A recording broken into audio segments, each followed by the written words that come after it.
Welcome.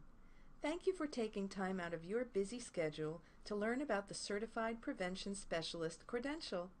This 15-minute overview is provided for you by the Prevention Training and Technical Assistance Service Center and describes the purpose the credential serves in our field, its value to you, and the way you can become a certified prevention specialist.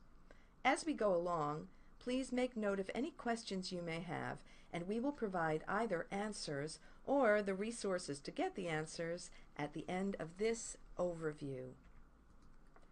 The International Certification and Reciprocity Consortium, or IC&RC, offers internationally recognized credentials and examinations for prevention, substance use treatment, and recovery professionals. One such credential is the Prevention Specialist Certification, adopted in 1994. More than 50 U.S. states, territories, and countries offer a reciprocal Prevention Specialist credential.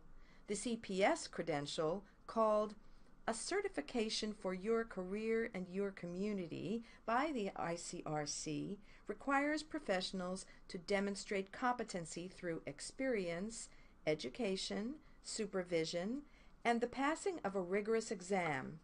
Visit the IC&RC website, internationalcredentialing.org, to learn more. In our state, the process of registering to take the Prevention Specialist exam is administered by the Connecticut Certification Board. The CCB is a member board of the IC&RC, which means that once applicants complete the necessary registration materials, the CCB can certify them to sit for the International Prevention Specialist exam. The CCB also ensures that continuing education is provided in our state by approved vendors that meet specific standards. You can learn more about the CCB on their website, ctcertboard.org. There are 4 main reasons why you should consider becoming a certified prevention specialist. First, credentialed staff assure employers and funders that they are delivering on their mission of ensuring public safety and well-being through quality programs and a code of ethical conduct that protects consumers of services. Second, certification demonstrates that individuals have a thorough understanding of prevention and the latest evidence-based practices. Third, credentialing also enhances public accountability by allowing agencies to employ staff who demonstrate proficiency with competency-based standards.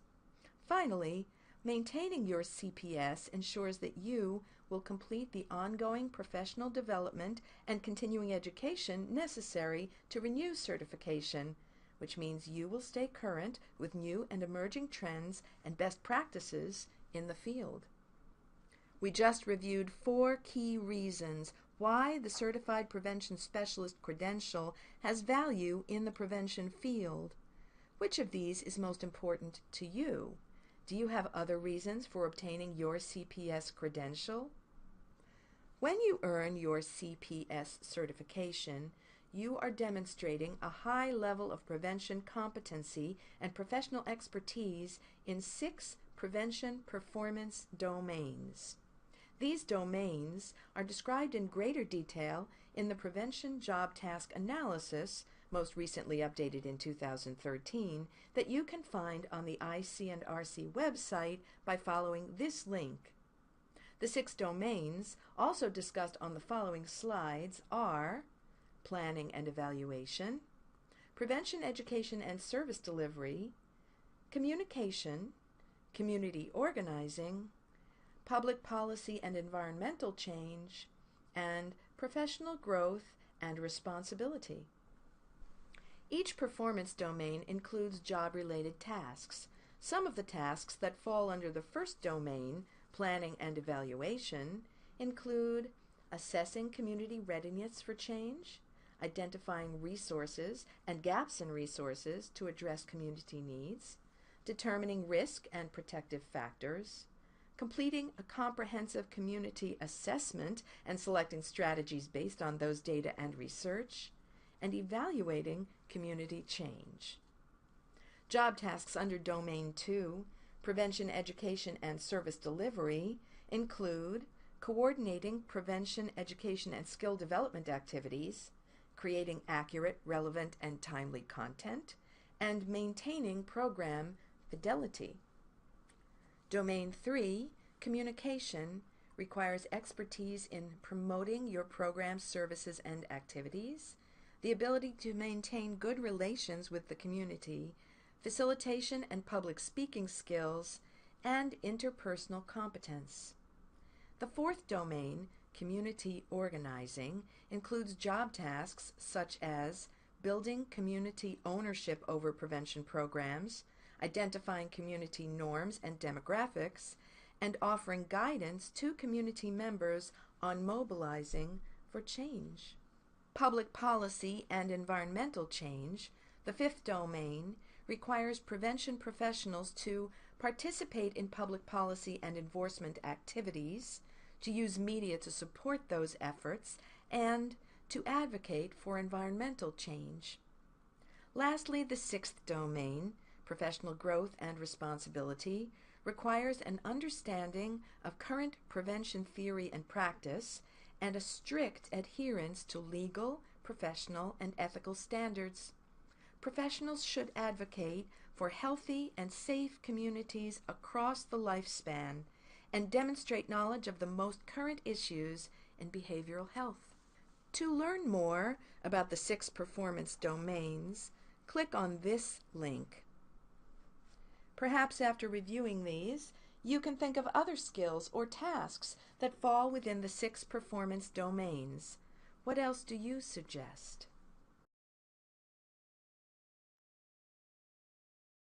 To become a certified prevention specialist, you must demonstrate that you have 2,000 hours of prevention experience across the 6 domains. This requirement is referred to as supervised work experience and is demonstrated on your application through completed work experience forms for each place you have worked. You must also demonstrate an education requirement consisting of 100 hours of prevention-specific education, with 50 hours being ATOD specific, 6 hours in prevention ethics, and 6 hours in problem gambling. Another requirement is 120 hours of on-the-job training related to the 6 domains. This requirement is called the supervised practicum. The date, length, and location or agency of the training must be recorded in your application on the supervised practicum form. Your application must include 3 positive professional references.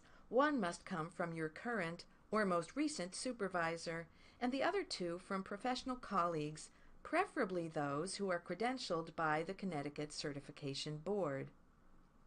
The final step to becoming certified is earning a passing score on the ICNRC Certified Prevention Specialist exam.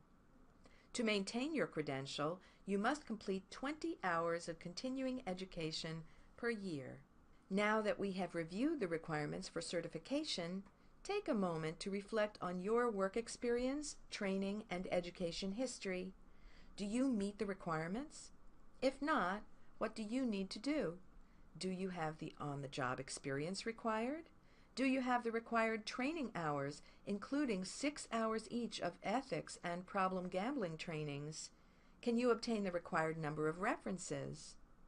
Take a minute to consider and list what requirements you need to work on to become eligible to apply for the Prevention Specialist credential. The path to certification established by the CCB includes 3 steps. 1. Review the IC&RC Candidate Guide, which discusses the development, administration, and content of the exam. 2. Complete both the CCB registry application and the CPS application and submit them to the CCB by email, mail, or in person. The CCB registry determines your eligibility to sit for the CPS exam through a review of your education and professional history.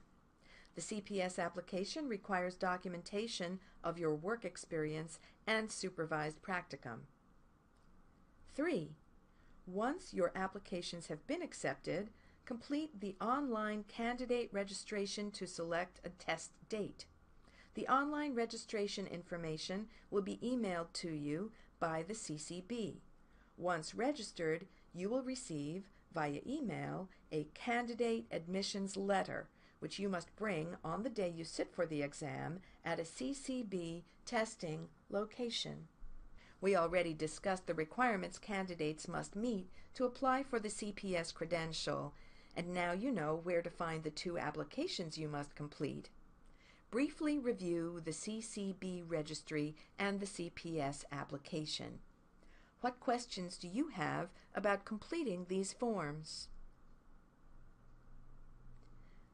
We've compiled this how-to guide to help you complete the necessary paperwork.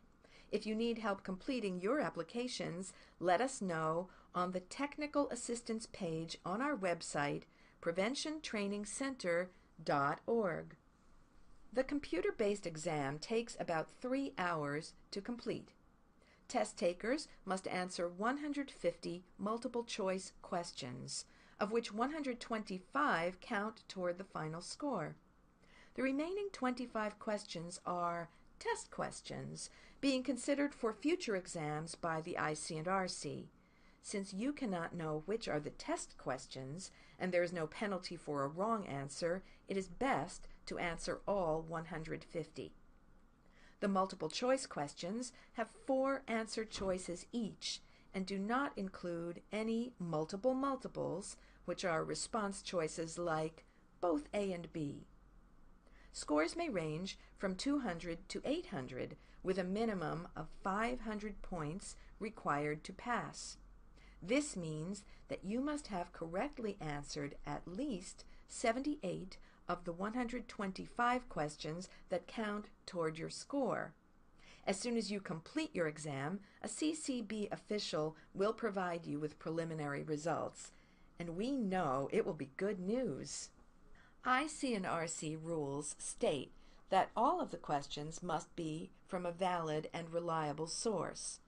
The questions focus on the 6 performance domains, with 30% of the questions related to planning and evaluation, 15% each related to prevention, education, and service delivery, community organizing, and professional growth and responsibility, 13% about communication job tasks, and 12% on public policy and environmental change.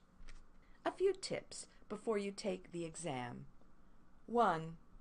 Review the answer choices carefully.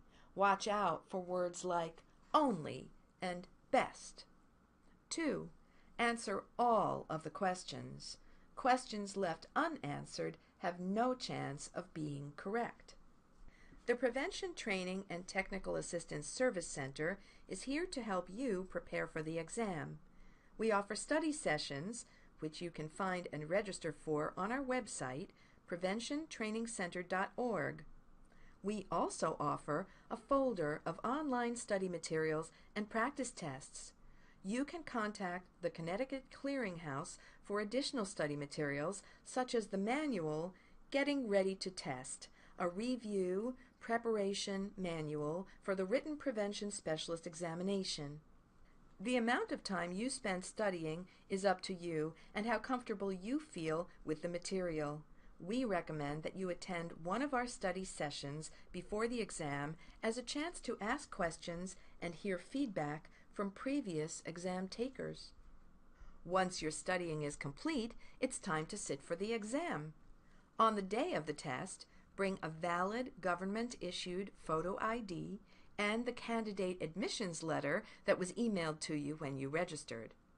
The exam begins with a brief tutorial of how to use the test-taking system, and it ends with a brief survey about the test.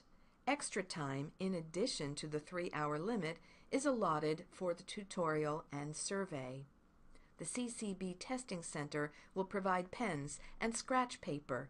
Nothing else can be brought into the testing space.